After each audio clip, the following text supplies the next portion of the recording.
Maulang hapon dito sa Alfonso, Cavite. Ito si Jesus, yung aming caretaker. Ito yung mga tanim namin na agarwood. Yan. Siguro mga 50 plus po ito. Yan. Medyo malaki na sila ngayon. Kumpara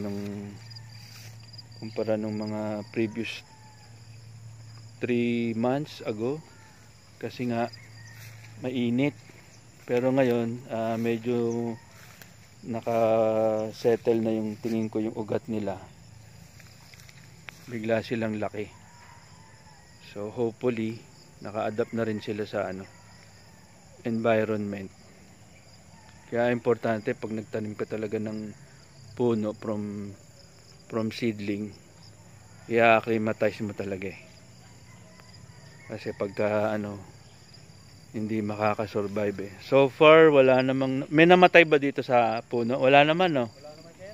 So, wala namang namatay. So may namatay ba dito isa? May namatay ba? Ayun lang yung isa, maliit, ayun, no? Medyo bansot siya. So dadala natin ulit ng malaki. Isa lang, Ayan si Lodi. Ayan, sawa niya si Jesus. Ayan. Ayan ang caretaker dito. May na-harvest kami, mga saging, saba, kamuting kahoy, gabi. Yan, may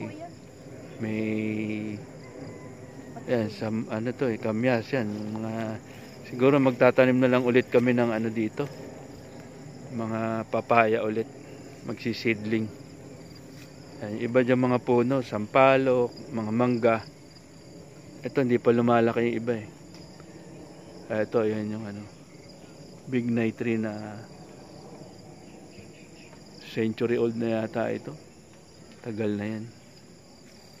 Ayan ang aming munting farm dito sa Alfonso, Cavite.